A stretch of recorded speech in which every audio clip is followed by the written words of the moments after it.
have two sons who have a diagnosis of schizophrenia and who depend basically for their community support on my husband and I for their care and support. It's been a long battle, 23 years. They've both been involved mostly with community government mental health services. One of them has quite high and complex needs. Because of the high doses of antipsychotic medications he's been on continually, he developed diabetes. My eldest son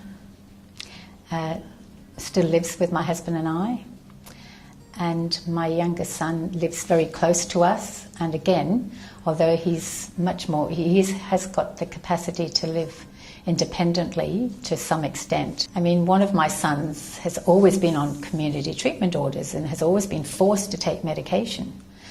And I've been expected by services to ensure that he takes it. But on the other hand, I read a lot of research that talks about some people with schizophrenia over time do better without medication. So in a sense, I don't know that I want to have involvement in those decisions, and I don't want really to be a complicit in forcing him to have medication. I would rather actually not any longer be involved in that medication side of things. Whereas I have to say initially I thought it was vital that he take the medications, and so I didn't mind being involved. But until then I knew nothing about mental illness, and I think that has to be taken into account, that some families don't understand about mental illness.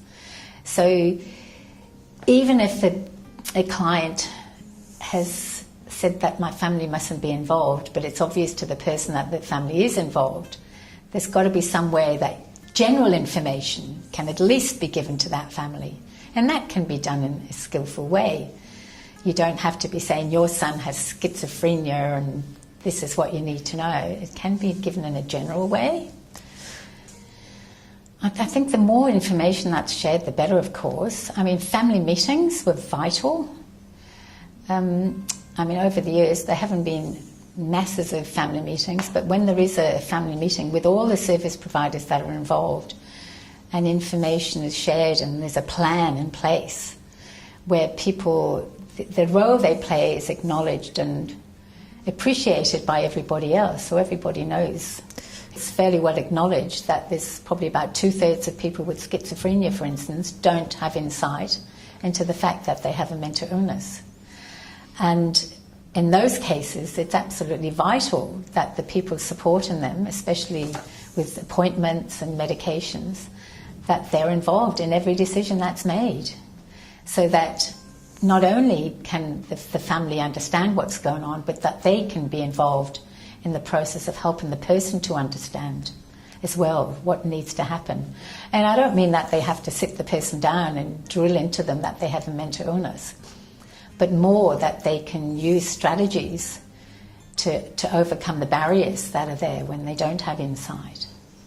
Yeah, discharge is a very interesting one, and I'll try really hard not to talk about all my negative experiences of discharge.